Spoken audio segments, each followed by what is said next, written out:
पहले बात शहर के संग्राम की, शहर की सरकार और कौन बनेगा सरदार, यही सबसे बड़ा सवाल, लेकिन इसका मिल जाएगा जवाब।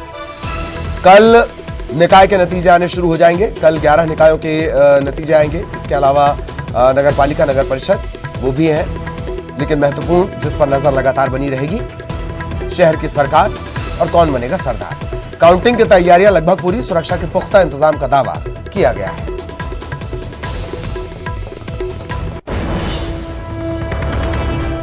प्रदेश भर में नगरीय निकाय चुनाव का कल रिजल्ट आना है। पहले चरण में जिन भी नगरीय निकायों में मतदान हुआ था उनकी मतगणना कल सुबह से शुरू होगी। इस वक्त हमारे साथ राज्य निर्वाचन आयोग के सचिव राकेश सिंह है। उन्हीं से जानेंगे कि सर, पहले चरण में जिन जिन नगरीय निकायों में मतदान हुआ था तो कौन कौन से नगरीय निकाय हैं जहां पर कल काउंटिंग होगी और रिजल्ट कल डिक्लेयर होने वाला है। देखिए, जिन नगरीय निकायों के चुनाव 6 तारीख को पहले चरण में हुए थे, जो 133 है हमारे, जिसमें 11 बड़े नगर निगम हैं, वो शेष नगर पालिकाएं और नगर परिषदें हैं। ये 44 जिलों के हैं हमारे निकाय। तो इनमें कल प्रातः से मतगणना है। सुबह 7 बजे से सभी लोग वहाँ इकट्ठे हो जाएंगे और फिर इसके बाद नियत समय पे मतगणना शुरू हो जाएगी। और मतगणना की हमारी पूरी तैयारियां हैं। जो तकनीकी रूप से हमें काम करने होते हैं वो सब हमारे जिला निर्वाचन अधिकारियों ने सब कर लिए हैं, रिटर्निंग ऑफिसर ने सब कर लिए हैं। स्टाफ की संख्या कितनी होगी सर, अगर मिनिमम? अब अलग अलग निकायों में अलग अलग टेबल्स होती हैं वार्डों के हिसाब से, तो हर निकाय में अलग अलग संख्या होती है। तो सर, सुरक्षा को लेकर किस तरीके इंतजाम है, क्योंकि बार बार कांग्रेस हैकिंग को लेकर सवाल खड़े कर रही है। नहीं, ईवीएम पूरी तरह से सुरक्षित है। जहां रखी गई हैं वहां सभी अभ्यर्थियों के जो अभिकर्ता हैं वहां मौजूद हैं और सब निगरानी रख रहे हैं। इसमें कोई किसी तरह का प्रश्न चिन्ह ना तो है और ना किसी तरह की कोई शंका होनी चाहिए किसी को। रिजल्ट कल डिक्लेयर होगा और शाम तक अगर कहें तो सारी तस्वीर साफ हो जाएगी कि कौन सी पार्टी के जो प्रत्याशी हैं वो जीते। फिलहाल सुरक्षा को लेकर राज्य निर्वाचन आयोग की तरफ से तमाम जो तैयारियां हैं वो पुख्ता की गई हैं और जो अतिरिक्त पुलिस बल है प्रदेश भर के जो 133 नगरीय निकाय हैं वहां पर तैनात किया गया है। कैमरामैन संजय नामदेव के साथ रंजना दुबे, न्यूज़ 18 भोपाल। और भोपाल में नगरीय निकाय चुनाव के पहले चरण की मतगणना कल होनी है। मतगणना को लेकर राज्य निर्वाचन आयोग के सचिव राकेश सिंह का कहना है कि तैयारियां पूरी कर ली गई है। ये अभी आपने सुना भी, पूरी बातचीत भी आपने सुनी। सरकार आखिर किसकी बनेगी, इस बात का फैसला कल हो जाएगा जब मतगणना का काम शुरू होगा और लगभग 2 बजे तक तस्वीर संभवतः साफ हो सकती है। जबलपुर नगर निगम की बात करें तो यहाँ 79 वार्ड और एक महापौर पद के लिए कल मतगणना का काम होना है। इस वक्त मैं एमएलबी ग्राउंड परिसर में मौजूद हूँ, जहां लगभग 16 कमरों में मतगणना का काम होना है और कक्ष क्रमांक 8 है, जिसको हम देख सकते हैं। इस प्रकार से अलग अलग कक्षों में अलग अलग वार्ड का जो मतगणना का काम है वो पूर्ण किया जाएगा। अभी कहीं ना कहीं एक मॉक ड्रिल जैसी है वो उसे संपन्न किया गया कि आखिर किस प्रकार से कल पूरी कार्यशैली रहेगी। वार्ड क्रमांक 71, 72, 73 हर वार्ड्स के अलग अलग एजेंट्स रहेंगे, साथ साथ जो सरकारी कर्मचारी रहेंगे जिन्हें ट्रेनिंग बाकायदा दी गई है। लगभग सुबह 9 बजे से प्रक्रिया शुरू हो जाएगी। 8:30 बजे के पहले तमाम जो एजेंट्स हैं उन्हें दाखिला लेना होगा, मीडिया कर्मियों को दाखिला लेना होगा। तो लगभग सुबह से ही गहमा-गहमी का माहौल रहेगा। बेशक जैसा कि मैं बता रहा हूं 2 बजे के आसपास तक संभवतः तस्वीर साफ हो जाए। 79 वार्डों के लिए 23 से 24 राउंड लगभग होने हैं और मेयर के साथ साथ 79 वार्डों अगर जो चुनाव है वो भी कल हो जाएगा। तो आखिर नगर सरकार में किसकी जीत होती है, इस बात के फैसले का इंतजार हर किसी को है और कल इसका दिन रहेगा। कैमरा पर्सन विद मिश्रा के साथ प्रतीक अवस्थी, न्यूज़ 18 जबलपुर।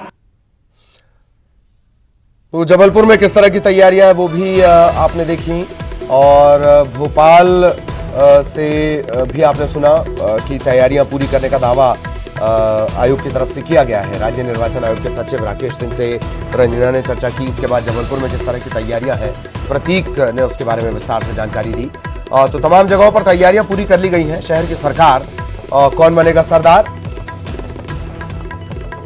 ये चीजें कल क्लियर हो जाएंगी। न्यूज़ 18 मध्य प्रदेश छत्तीसगढ़ सुबह 6 बजे से आपको अपडेट देना शुरू करेगा और सबसे पहले हम आपको बताएंगे शहर की सरकार और कौन बनेगा सरदार। ये कल जो सवाल क्वेश्चन मार्क लगा हुआ है वो हट जाएगा। रंजना भोपाल से हमारे साथ जुड़ी हुई है, प्रतीक जबलपुर से, सुशील हमारे साथ ग्वालियर से जुड़े हुए हैं। किस तरह की तैयारियां, सीधा आपको लिए चलेंगे। रंजना, चर्चा हमने सुनी और तैयारियां लगभग पूरी और अब कल का इंतजार है सभी को। रंजना।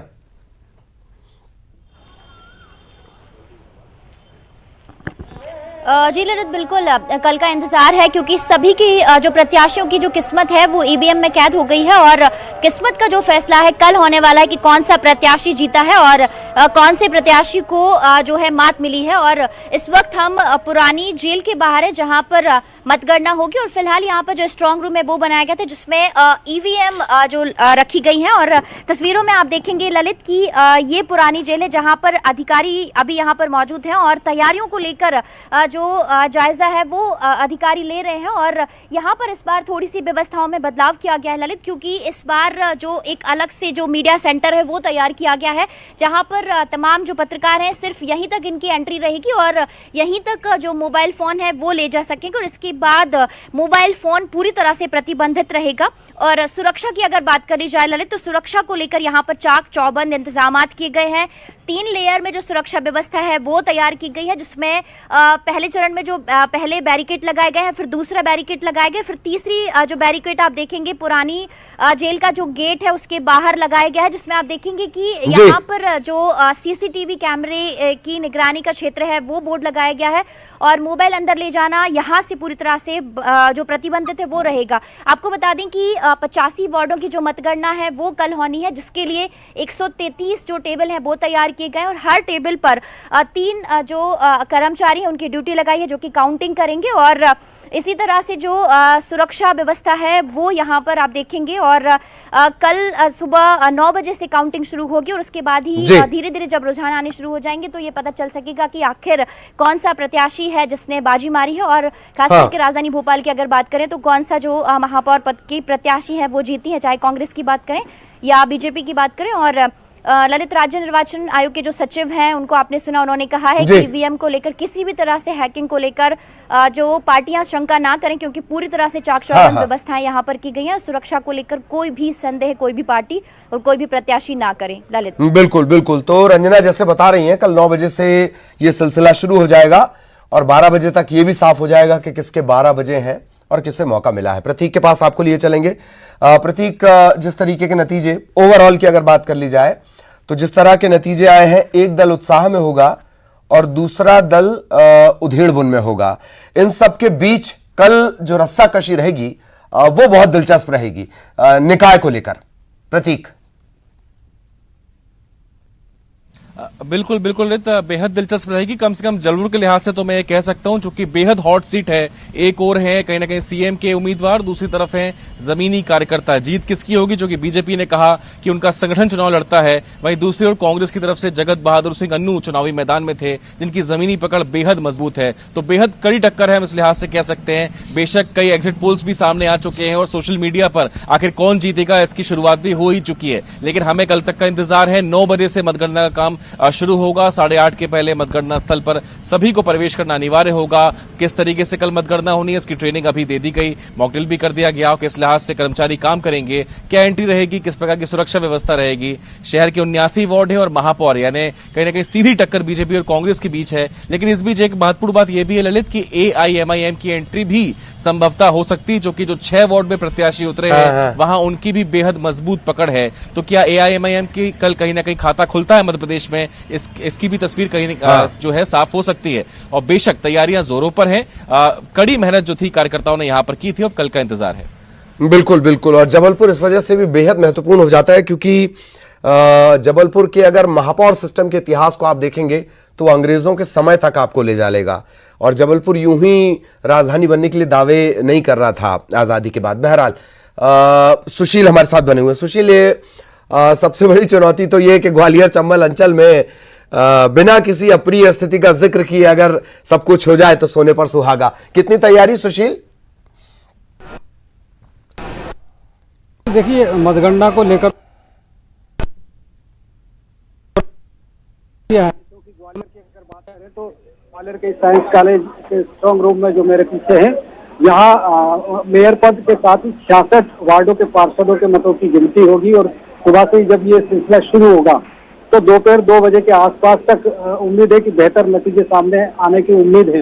इसके अलावा अगर बात करें तो मतदान की जो तैयारियां वो पूरी हो चुकी है। अधिकारियों कर्मचारियों को यहाँ आज ट्रेनिंग दी जा चुकी है और कल सुबह से ही मतगणना का सिलसिला शुरू होगा। बीजेपी और कांग्रेस के बीच पहली बार ये मेयर का ऐसा चुनाव है जिसमें कांटे का मुकाबला नजर आ रहा है। कांग्रेस की शोभा सिकरवार और बीजेपी की सुमन शर्मा के बीच मुकाबला है। पिछले जब से 45 से 52 साल के करीब का अरसा अगर देखें तो शुरू से ही यहाँ बीजेपी का कब्जा रहा है, दबदबा रहा है, और यही वजह कि बीजेपी को उम्मीद है कि उनका कब्जा बरकरार रहेगा। लेकिन इस बार कांग्रेस ने भी कड़ा मुकाबला पेश किया है। कांग्रेस को भी उम्मीद है कि इस बार नगर निगम में वो इतिहास बदलकर रख देंगी। वहीं 66 वार्डों में जो पार्षद हैं उनके लिए भी सुशील, मैं 30 सेकंड में एक और जवाब आपसे चाह रहा हूं। सुनने में ये भी आया है डबरा तरफ से कि बहुत सारे जो पंचायत के जीते हुए प्रतिनिधि थे वो सर्टिफिकेट लेने भी नहीं आए, और सुनने में ये भी आया है कि वो अंतर्ध्यान हो गए हैं। तो कल तो गजब स्थिति रहने वाली है, मतलब सुशील।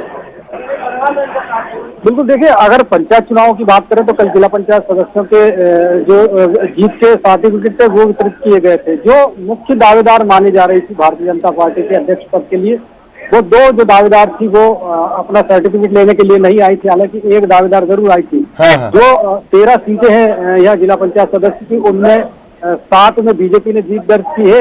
इसके अलावा 3 कांग्रेस के पास है, इसके अलावा 2 निर्दलीय और बीएसपी। तो कुल मिलाकर बीजेपी का पलड़ा भारी है। हालांकि बीजेपी के ही अध्यक्ष का यहाँ चुनाव होना है, तो अब जो 2-3 बीजेपी के ही सदस्य हैं, चूंकि ये गैर दलीय आधार पर चुनाव होता है, तो वो अंतर्ध्यान कहा जा रहा है कि जो बड़े लीडर हैं वो उनके संरक्षण में है, और संभवतः जब अध्यक्ष का चुनाव होगा तब वो लोग प्रकट होंगे। लेकिन नगरीय निकाय की गणना होना है कल, तो निश्चित तौर पर कल भी एक तनाव रहेगा, क्योंकि कांग्रेस और बीजेपी के लिए ये जीत अहम है। बीजेपी बरकरार रखेगी अपना कब्जा, और कांग्रेस जो चाहेगी कि इस मैं दरअसल ये अंतर्ध्यान वाला सवाल इसलिए हमने पूछा कि वो अंतर्ध्यान होना और उसके बाद कल निकाय के नतीजे आना, तो रस्साकशी जो है वो और ज्यादा बढ़ने वाली है, चाहे वो दोनों पार्टियों के बीच हो या एक ही पार्टी में अपने आप में।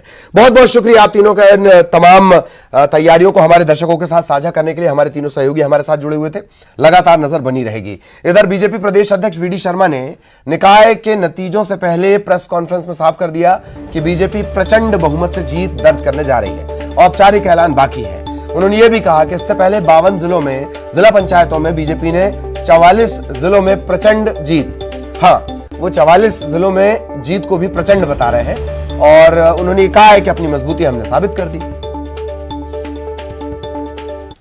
देश के सभी नागरिकों का जिन्होंने भारतीय जनता पार्टी पर जो विश्वास व्यक्त किया है, मैं पूरे मध्य प्रदेश के उन सभी नागरिक बंधुओं का भी, मतदाता भाई और बहनों का भी बहुत हृदय से आभार व्यक्त करता हूं कि उन्होंने इस लोकतंत्र के महायज्ञ में उन्होंने अपनी भूमिका मतदान के साथ जो निभाई, और साथ में ही भारतीय जनता पार्टी को विकास के लिए जो वोट किया है, जिसके आधार पर आज भारतीय जनता पार्टी एक प्रचंड बहुमत के साथ इस चुनाव में उतरी है। इसके लिए मैं उन सभी मतदाता साथियों का भी, जो पंचायती राज व्यवस्था में उन्होंने पंचायती राज को, लोकतंत्र को मजबूत करने में भूमिका निभाई है, इसके लिए मैं उनको बहुत हृदय से उनका अभिनंदन और धन्यवाद करता हूं। इधर कांग्रेस विधायक कुणाल चौधरी ने चुनावी नतीजों से पहले कहा है कि पंचायत चुनाव में जो आंकड़े आए हैं उसे लेकर बीजेपी झूठ बोल रही है। धनबल और बाहुबल के दम पर बीजेपी ने लोगों को खरीदा है। जो आंकड़े अभी पंचायती राज के आए हैं, स्पष्ट रूप से जिन आंकड़ों के बारे में भारतीय जनता पार्टी ने बड़ी बड़ी बातें करी थी कि रोज झूठ नहीं बोलूंगा मैं, महाझूठ भारतीय जनता पार्टी का बोलने का काम करूंगा कि कल भारतीय जनता पार्टी के प्रदेश अध्यक्ष जिन स्थितियों के साथ, जिन परिस्थितियों के साथ जिला पंचायत, जनपद और पंचायतों की बात कर रहे थे, तो एक खरीदे हुए जनादेश की सरकार के डाका डाली हुई, जो जनता से नहीं चुनी है, 3 बार ये जनता से चुने थे, इस बार धनबल, बाहुबल और माफिया तंत्र के पैसों से खरीदे हुए जनादेश की सरकार के प्रदेश अध्यक्ष। कांग्रेस के लोगों को सपना आ रहा होगा, उनका जब शासन हुआ करता था 15-20 साल पहले, तब वो ये सारे काम करते होंगे। भारतीय जनता पार्टी तो सारी एजेंसियों को स्वतंत्र छोड़ती है, लोकतांत्रिक आधार पर चुनाव लड़ती है, लोकतांत्रिक आधार पर विजय प्राप्त करती है और अपने अध्यक्ष बनाती है, अपने महापौर बनाती है, अपने विधायक बनाती है। अब कांग्रेसी तो सावन के अंधे हैं, उनको हरा ही हरा दिखता है। और अब भोपाल से एक बड़ी खबर, बड़ा अपडेट, बड़ा ट्विस्ट भी आप कह सकते हैं, वो मिल रहा है। टीचर सुसाइड मामले में जो पति है सुभाष साहू, उसने भी खुदकुशी कर ली है। कोई फिजा इलाके में बड़े तालाब में कूदकर इसने जान दी। 2 दिन पहले पत्नी ने, जो शिक्षक थी, ये तस्वीर भी आप देख रहे हैं, और इसने अपने हाथ पर सुसाइड नोट लिखा था। इसने खुदकुशी की थी। महिला की मौत का जिम्मेदार ससुराल वालों ने इसके पति को ठहराया था। इंदु साहू ने मरने से पहले सुसाइड नोट लिखा था, मैं बेवफा नहीं हूं। हाथ की हथेली पर लिखा था, मैं मर्जी से जान दे रही हूं, मम्मी पापा भैया सॉरी, मेरा मंगल मेरी जान ले गया। ये इस टीचर ने लिखा था, इंदु ने। अब इसके पति ने खुदकुशी कर ली है। सहयोगी मनोज हमारे साथ जुड़े हुए हैं। मनोज, और पेचदार हो गया ये मामला दूसरी खुदकुशी के बाद।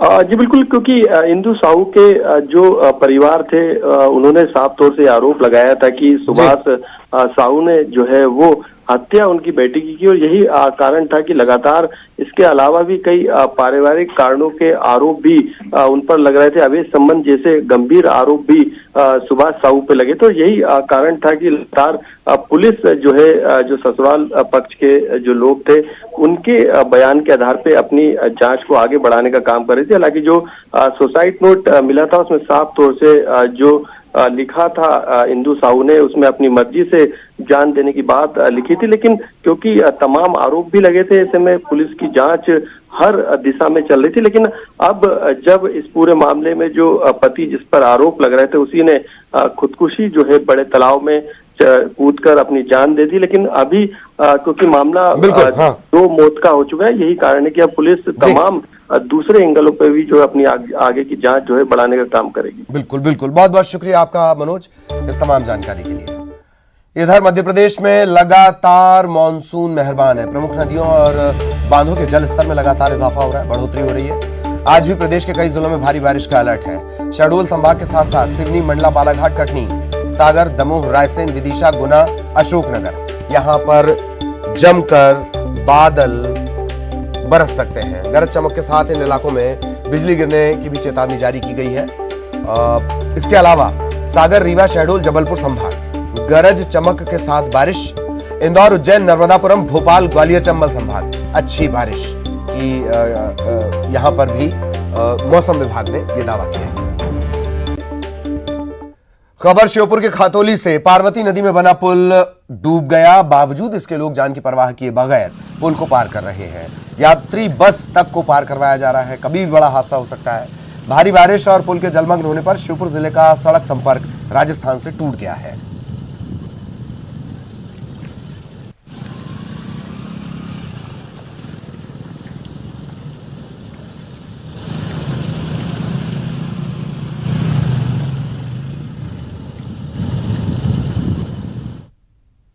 नदी में आया उफान पिछले 15 घंटों से अभी भी जारी है।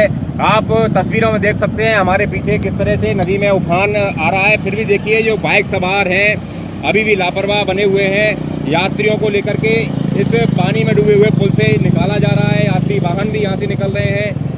इस दौरान कोई बड़ी अनहोनी घटना हो सकती है, क्योंकि जो पार्वती नदी का उफान है कम होने के साथ साथ कभी भी अचानक बढ़ भी सकता है।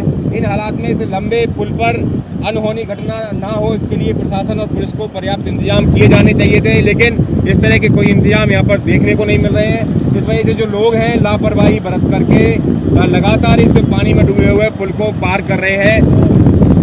हम मौके पर मौजूद हैं और लगातार इस तरीके की तस्वीरें दिखा रहे हैं, लेकिन जो पुलिसकर्मी हैं इन वाहनों को नहीं रोक रहे हैं। ऐसे में कोई भी अप्रिय घटना हो सकती है। दीपक रंडौतिया, न्यूज 18 श्योपुर। और श्योपुर से इस वक्त की बड़ी खबर एक और मिल रही है। पार्वती नदी के पानी से घिर गया है सुंडी गांव। इस गांव में 300 से ज्यादा लोग फंसे हैं। 100 के करीब लोगों ने गांव छोड़ दिया है। रिश्तेदारों के घर पहुंच गए हैं। किराए के मकान उन्होंने ले लिए हैं, वहां पर वो रुक रहे हैं। प्रशासन ने राहत और बचाव के कोई इंतजाम नहीं किए हैं। टूटी फूटी लकड़ी की नाव का सहारा लिया जा रहा है। जरूरत के सामान को ग्रामीण ढो रहे हैं। नदी का जल स्तर बढ़ा तो अनहोनी तय है। दीपक हमारे साथ जुड़े हुए हैं। दीपक, सुंडी गांव की फिलहाल क्या स्थिति?